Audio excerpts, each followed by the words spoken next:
Do you dream of writing a novel? When you feel the urgency to write a novel, you aren't making it up. When that urgency won't let go, there's a reason. Turn your readers into raving fans. Reveal the power of your voice and your story. Writing is an act of courage, and you have what it takes. How to Write a Novel That Sells by Lana McAra will take you across the finish line. Visit howtowriteanovelthatsells.net and take that powerful next step now. Welcome to the Fiction Writers Podcast with Lana McAra, where you will discover tips, tricks, and ideas for fiction that is #unputdownable. Here you'll find new energy, new perspectives, new resources, and new ideas that will spark your creativity into a blaze of brilliance. It's easier than you think. Be sure you visit our website at www.fictionwriterspodcast.com. While you're there, subscribe to us via your favorite network. Now, get out your notebook, tune in, and let's get started. Are you interested in historical fiction? How does true history go into historical history? That's what we're going to talk about today. My name is Lana McAra, and welcome to the Fiction Writers Podcast. Tips, tricks, and ideas for fiction that is #unputdownable. Today, I'm excited to welcome to the show AJ Sam. AJ was born and raised in St. Petersburg, Florida, a U.S. Air Force veteran, a graduate of the University of South Florida College of Education, and an ordained minister. He retired in 2023 after a 23-year career as a public school teacher in the school districts of Pinellas, Hillsborough, and Volusia counties in Florida. After numerous attempts to get published through established traditional houses, he hit a dead end and created his own publishing company, Mincy Publishing, LLC, in 2022. This led him to self-publish his inaugural historical fiction novel, A Journey Far, I Dare, in 2023. In 2025, he published his first spiritual journey, Recognizing God's Directions in Your Life.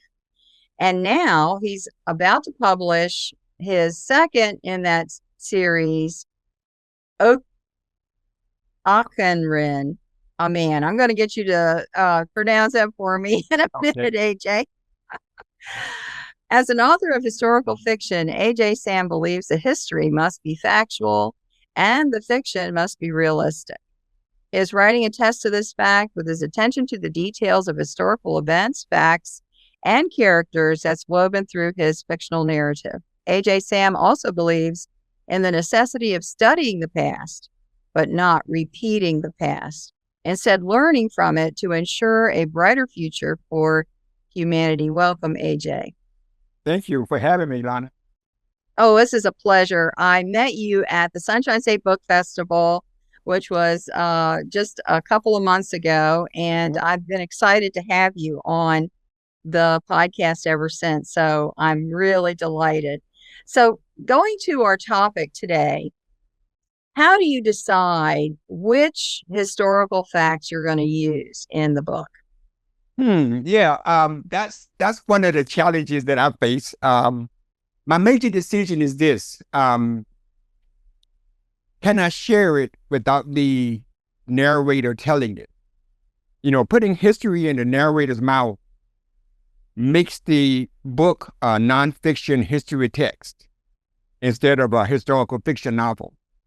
Some facts don't fit the timeline, and I found that, I don't mean timeline as in when it happened, but where it happened.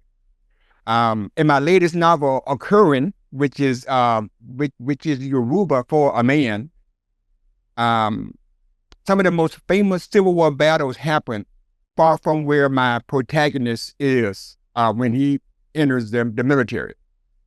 Battles I really wanted to place James, that's his name, in, or somewhere near. And with some historical facts that I've discovered in my research, relevance to the scenes or events were suspect.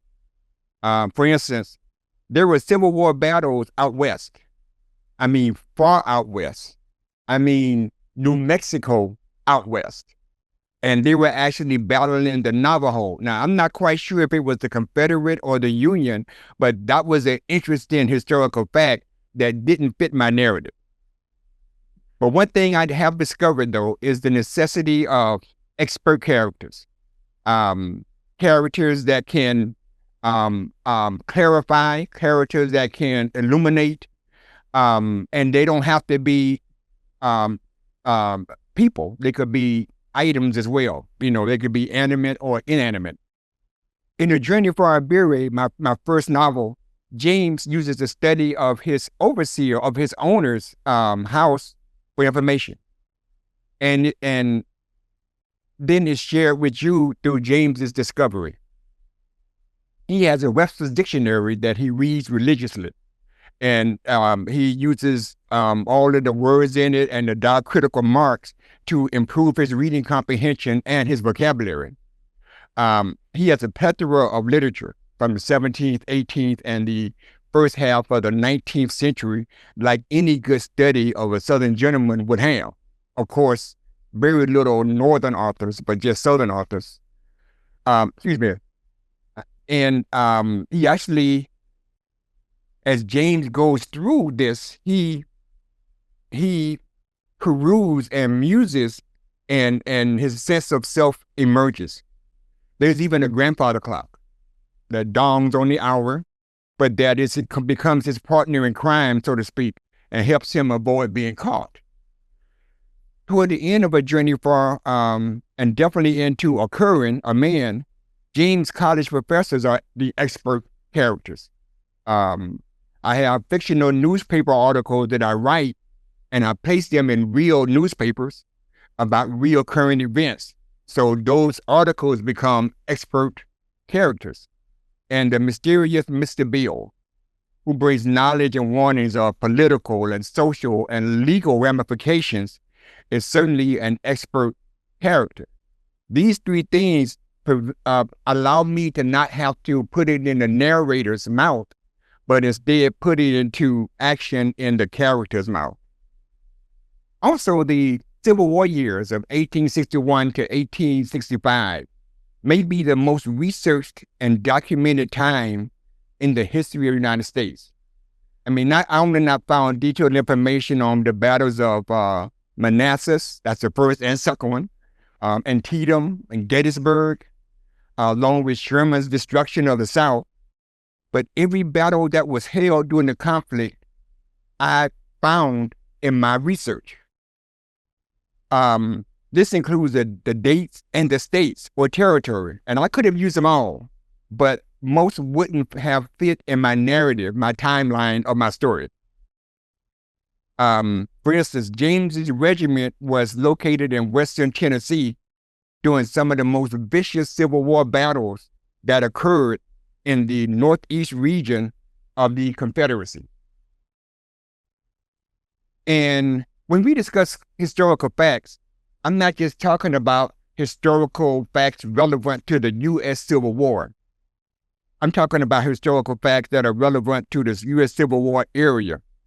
One was literature. James studied in a forbidden room, as Master Johnson, as we called his study, was exposed to a mountain of literature. So much so I had to decide, what do I use? Again, what do I preclude? Which is what this question is all about. He started reading Shakespeare. Obviously, as a 8-9-year-old, it was over his head.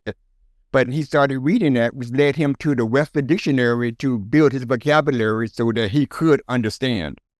As he goes through the Webster Dictionary multiple times and reads more text, an understanding begins to coalesce in his mind, as it would a child going to school.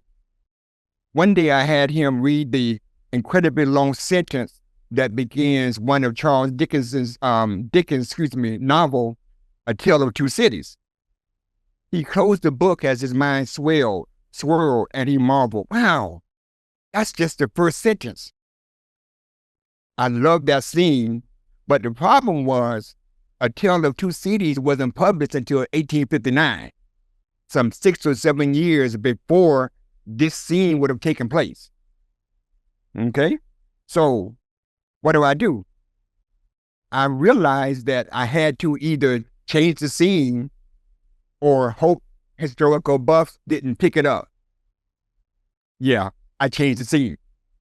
I changed the book that James was reading in the early 1850s time frame from Dickens' A Tale of Two Cities to Daniel Defoe's Robinson Crusoe, which was published in the 1700s. So I was safe. I used the scene where Crusoe was trying to explain to Friday that God was all powerful. And that Friday ponders and asks the question, if God is all powerful, then why don't he just kill the devil? And then in the scene, at that moment, James snaps the book closed and yells out to the empty room, yeah, and why don't he stop slavery too?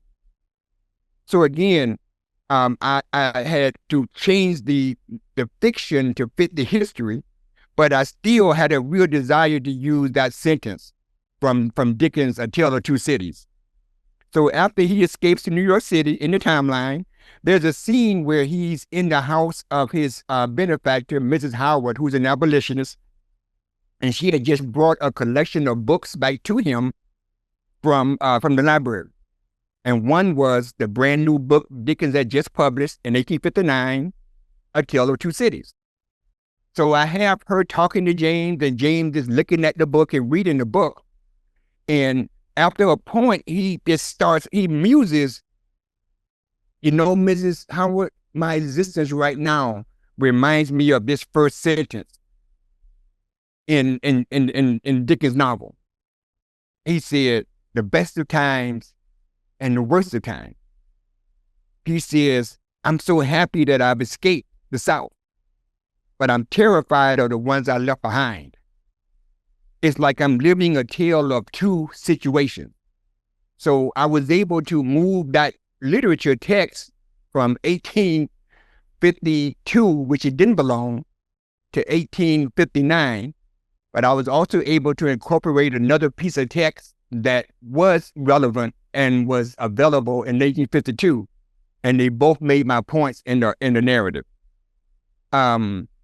Another historical fact that I deal with a lot is music. In African-American culture, we use music to celebrate and commiserate. And that's how it works here. But I had to verify the publishing dates and availability of songs. I focus on multiple ones and place them in specific places in the text. One instance is in my new title, Occurring, where when the clock struck 12 midnight on January 1st, 1863, I imagined what songs would African Americans have been singing to usher in the Emancipation Proclamation becoming law. Of course, Amazing Grace, that's a standard, that's popular, but also Rock of Ages, which is an old spiritual. I don't know if you've ever heard Rock of Ages. Oh, yeah. Okay, good. Oh, yeah. I was a pastor's wife for 30 years. Okay, yeah. And How Great Thou Art. So the history that I'm talking about, that I'm embedding into my fiction, isn't just battles. It isn't just newspaper articles talking about battles. It's literature. It's music, because those were things that were part of the fabric of our country and things that I want to bring to my readers.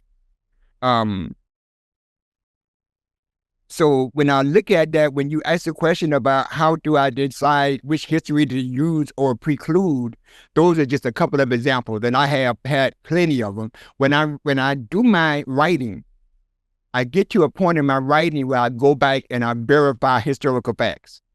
And that's how I'm catching these, and a lot of them were timeline errors. So again, I hold true historical fiction.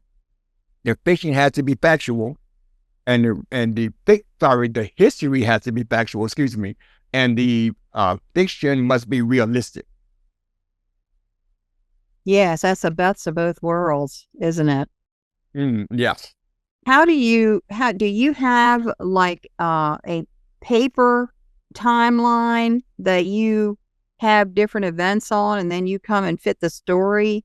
How do you mechanically know where your story's fitting into the different events of the... Yeah, great question, because again, I've did studies, I've taken writing classes, and those are some suggestions people have given me, given the class.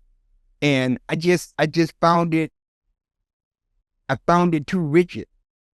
It's almost like, for me, I want to write the narrative first, research the history behind it, because again, I have boxes of historical history of the 1800s, the latter part of the 1800s in America, that I could pull from at any time. But I want the fiction. I like to have the narrative first, and then find a historical point that I think will embellish the story. And then if it doesn't fit, then I have to do like I did with Dickens. I have to see how I can make it fit, and then have another option, like I had with Robinson Crusoe. Yeah, that's very interesting. Everybody has their own way Yeah. of doing things, right? And I put things on the wall. I've got a wall that's blank, and I literally put the years up there and what happens under it, so it's on a wall, and I can actually just stand there and look at it. Because I need to have that picture. I need the visual of it. But you don't do that. You figure out a story. Actually, it jumped up and bit me. Not doing it. Well, because see, with A Journey for Iberia, my first novel, I wasn't so much worried about the time frame. The time frame was general. James was in between 6 and 18 years old. I did the quick math. He was probably born in 1841, 42. He was in the South. He didn't have calendars. He didn't have any of that. So it wasn't a necessity to be so stringent on the time. And I actually made my divisions for A Journey for Iberia based on his age, his age of maturity, his age of development. I did the first division was called Who Am I? And that was James between 6 and 9 years old.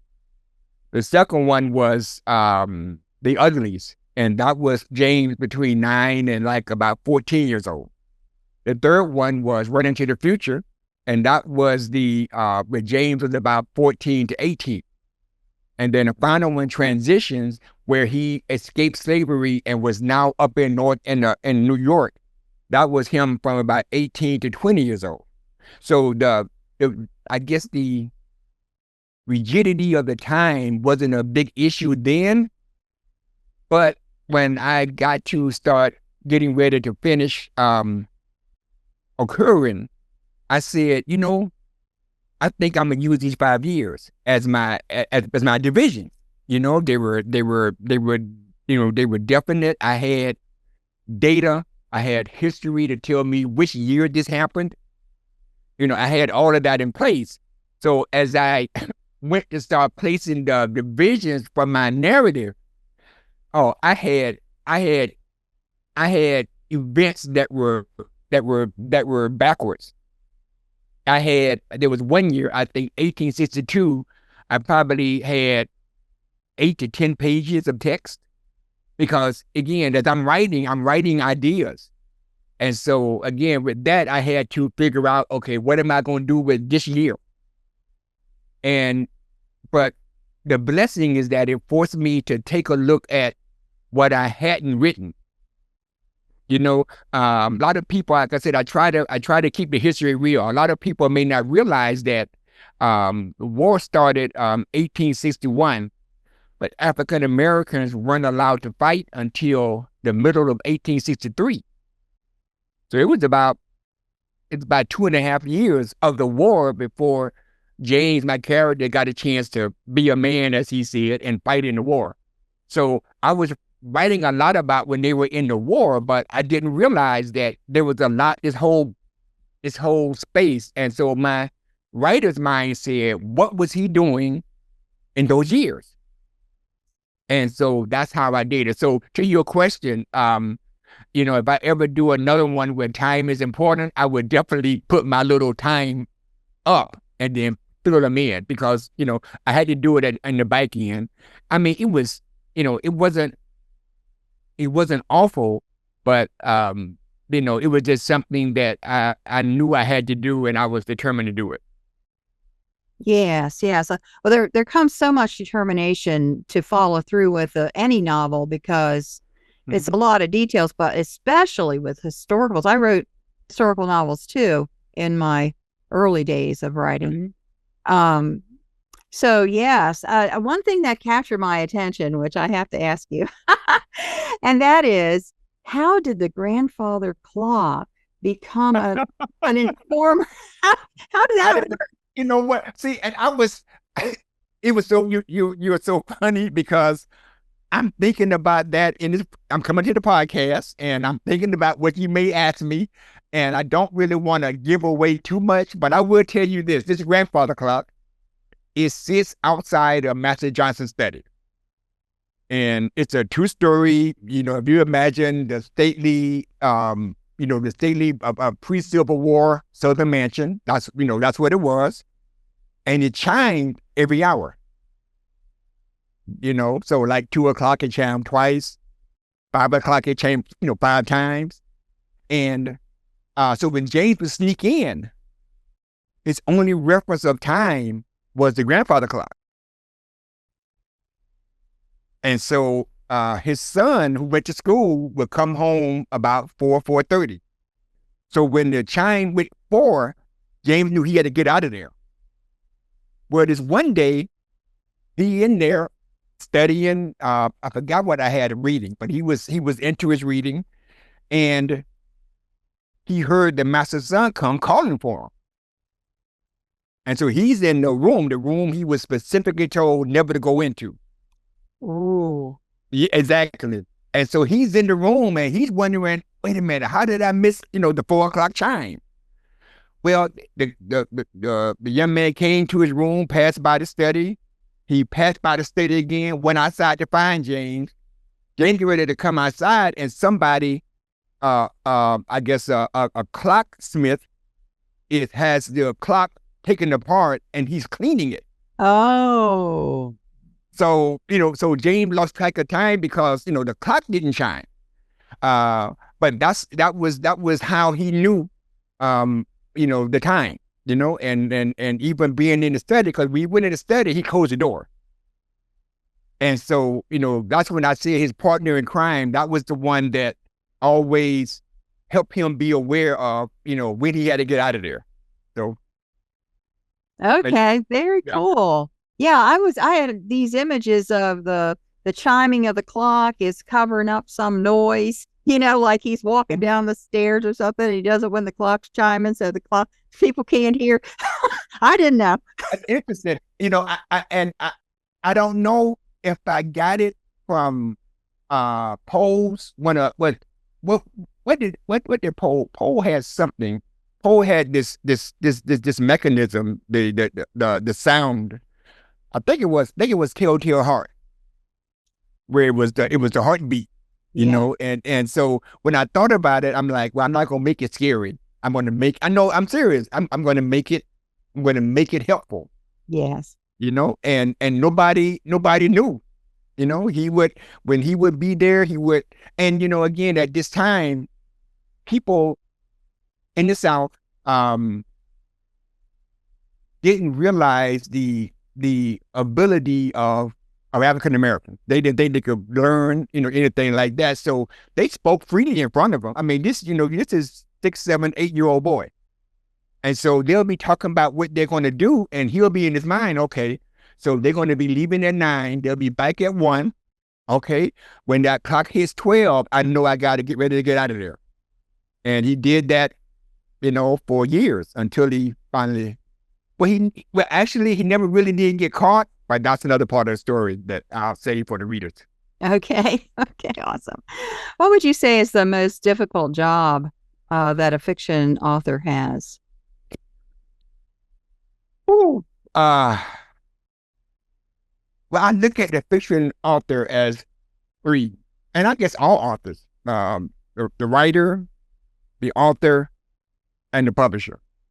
At least for me, because again, I'm a self-publisher, and I think it's the author. As the writer, it's my job to get the story down on paper or in the computer. And so when I be thinking about the author, the writer, I'm looking at it like when I first started, it was the typing. I had a hard time typing. I used to use one index finger, peck, peck, peck. And then I started using two, got a little faster. Then I started using these four. And then I started using my thumbs to hit space bar. So, I eventually got okay.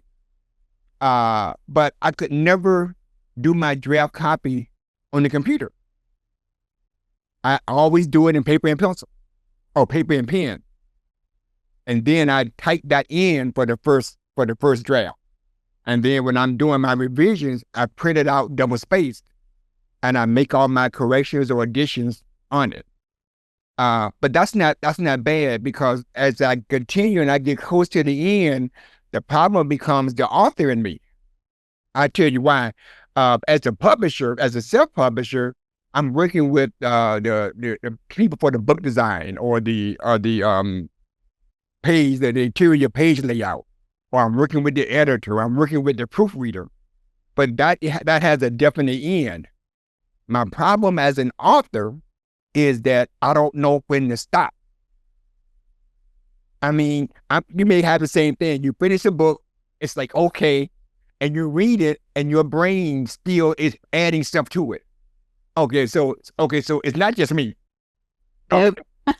And that's the hardest part. But one time, this past time with my latest novel, it really helped, because I was telling you earlier about we were talking about the timeline, and we were talking about, do I put the timeline up? No, I just had the story, and the story flowed. Okay, anybody that didn't know the timeline of Civil War, that story would flow fine. Like I said, I'm a historical fiction author. The history has to be accurate, has to be factual, and the fiction has to be realistic. So when I had finished this book about early December 2024, and I said I'm gonna take a couple of weeks, go over it, and then send it off for the editor and the proofreader.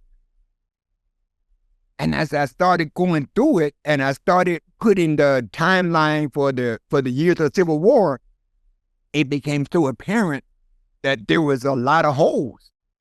There was a lot of things that were misplaced that I wouldn't have known if I hadn't have put it in the years of the Civil War. So I think of it as a blessing. I really do, because as I went through that, it took me through scenes and situations that I hadn't considered, that I was forced to consider. I'm looking at James and I'm saying, okay, here's this 20-year-old guy, the war has started, he wants to fight for his freedom, he wants to fight for his people, and President Lincoln won't let him. Okay, so what does he do during that time? Well, he's in college, again, because he read so much as a child in Master Johnson study, he's in college. He's successful in college, going to be an engineer. And I said, so what happened during the Civil War when he was going to college? And I said, there had to be arguments. There had to be people looking at him like, why aren't you there? My cousin got hurt. My dad is, all of that. So it forced me to do that, and I ended up adding about 40 pages of text in my manuscript over about 5 or 6 scenes, and it took me about 6 weeks, and it was the best use of 6 weeks that I've ever had in my life. This story went from a good story, a solid story, and if I have to say so myself, it's just it kind of mushroomed. I'm excited about it. I'm excited to read it in a book. Because again, when I have it on my paper, I know what's coming. And when I look at it in a book, I think it's going to really hit me. But I think doing it that way really helped me. So we talk about what's so important. And as an author, that time it was a good thing because I realized something was missing and I had to do it. And I decided to take the risk of a late rewrite almost. And but I think it turned out tremendous. This brings up a really good point that I've thought about before, and that is one of the benefits of not rushing too much when you're in the writing process. Because I found that some of my best ideas happen when I let the manuscript sit for a while and I don't try to rush too much. Yeah. I think every author wants to get the book published, and the closer I think I'm getting to it, the more I have to resist the urge to rush, and yeah, it is.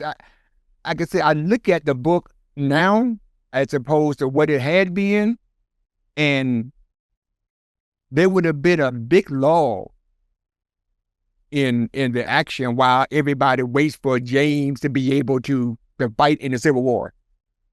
But that lull is gone because James is actually, I can say it again, I'm still hesitant about giving too much information, but James is actually fighting a whole nother war before he's allowed to go into the Civil War. And it may not be the war people imagine. Okay? And it's because of that 6 weeks that I put I don't want to say repurposing because it wasn't like a total start over, but it was a significant revision where I added meat to the middle of the story that would have been lacking meat.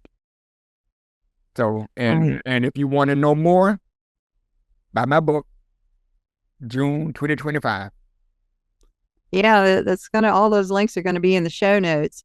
So let me ask you this. How does the modern day world influence the historical part? Is there a dynamic between the 21st century and the 18th century or 19th century, whatever it is? How does that work together? I am a Baptist minister, so I want to start by quoting Ecclesiastes 1:9. It states that what has been will be again. What has been done will be done again. There is nothing new under the sun. And I find that over the course of human history, countries have been born, they matured, they ruled, they recessed, they died. The desires of the people during the Babylonian Empire mirrors the desires of the people during the Roman Empire, which mirrors the desires of the people who survived during the bubonic plague in Europe, which mirrors the desires of the people during the Civil War in America, which mirrors the desires of the people during World War I, World War II, Korean War, Vietnam War, Desert Storm, Iraqi freedom, enduring freedom, and on and on and on. My desire in my historical fiction is to have my readers feel as though they've been plopped down in the middle of 1860s. They're not just standing by looking at the 1860s happen. They're in the midst of the 1860s. There are events that, again, I only found out doing my research that I don't know how well they're known, but I hope it makes people understand that I want them to really take this journey with James, not just sit back and watch him take the journey, but stand out there and walk with him as he goes. I want them to know they're going to be living or reliving these events with characters that they've learned to know, hope for, trust, understand, maybe even, I don't know, maybe even despise. And I think they will enjoy the journey and be better for it. When I fast forward to this time, 2025, and I hear some of the news articles and news reports and everything that's going on now in the world, I look back and I say, well, so many of these questions they're asking now were asked in the 1860s. Arguments regarding what the Constitution of the United States says that we can and cannot do, how our court systems impact our culture, the argument of state rights versus federal rights, the difference between having intelligence and being educated, how the media influences public opinion. See, all of these points, they could be subtle, they could be indirect, or they could be right in your face apparent. And so when I write, and I think I've said this in one of my blurbs somewhere, I think, because I've been doing a blog also, and I write in the past for the present and to guide us to the future. The Civil War was atrocious in loss of human life, and relatives killing relatives. I mean, on a scale that was unprecedented. And some 160 so years later, we're still here. That gives me hope, because I see the world as innocent now, the country and all of that. But it's like, so what can we learn from the past to help us in the present so that we have a future? And I won't be so callous to say it was intentional, because it really wasn't. I was just writing the story. But as I read it and as I go back and do my editing, especially now that I'm aware of how it looks, yeah, I have begun to put a lot more purpose in some of the arguments that people have. And I get all of the historical facts of it is true, but there are reasons why I chose several events. There's a reason why I sent James's regiment to Tennessee instead of to Mississippi, instead of to Vicksburg, or instead of to New Orleans. There's a lot of places I could have sent. And, I think that's the power of being an author. You kind of control this world. So I could have sent him a lot of places, but I sent him to Tennessee for a specific reason. And again, you have to read the book to find out why. But yeah, so when we talk about bringing this 19th century novel to 21st century readers, I want them to understand that, like with me in the media. Yeah, I think the media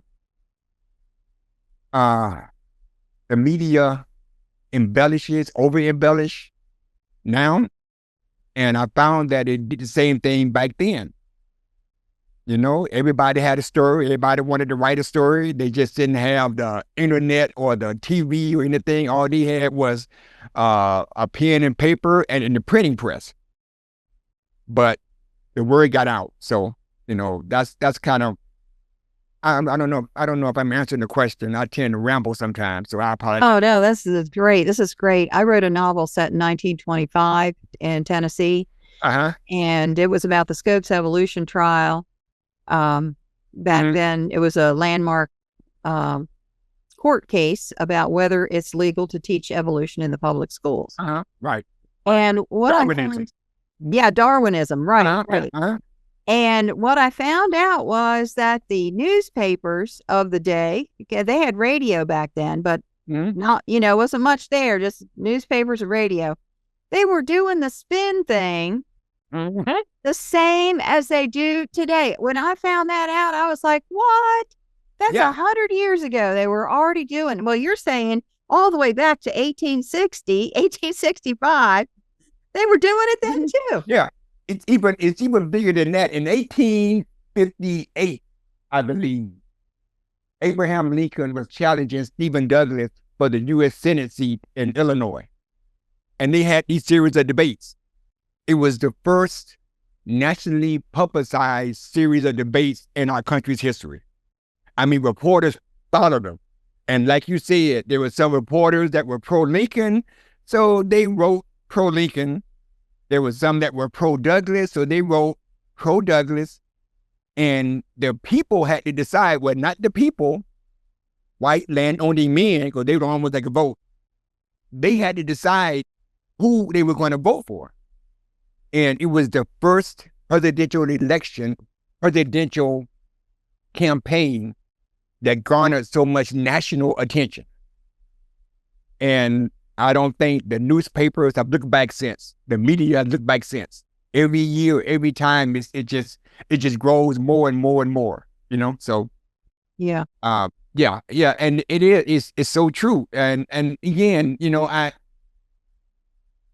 I like to bring discovery to people with history. I love history, but I also, I don't know, I guess I want to maintain the hope. I maintain that in spite of all our differences, we are the same. We have the same desires. I just went through the list of civilizations that have come and go, but they all had the same hopes and dreams of their people. And likewise now, we all have the same hopes and dreams. And I just, I'm prayerful that, we get through this as well. Not going to say my book is going to be, panacea to cure what ails us. But I do want to, write it in a way that tells the truth, but also to tell it in a way that gives people hope. So. Yes, absolutely. Well, this has been a great discussion. I really enjoyed talking with you today, AJ. It's great. So tell us your website, and of course, it'll all be in the show notes, but in case someone's listening in their car or something, give us your website, how to get more from you.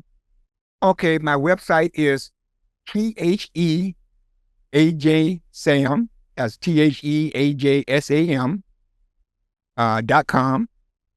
That's my website. You could go on. I have links to Amazon, to Barnes and Noble, to Spotify, and I think those three specifically.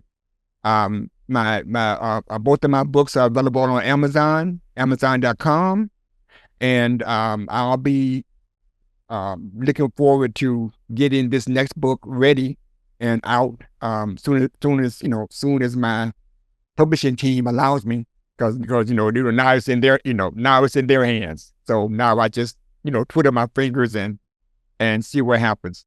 Yeah. I do want to say one thing though. Do we have time, or are we out of time? No, we've got 1 minute. Go ahead.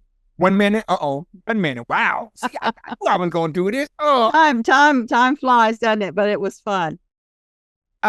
So in the story, it shattered my opinion of Abraham Lincoln.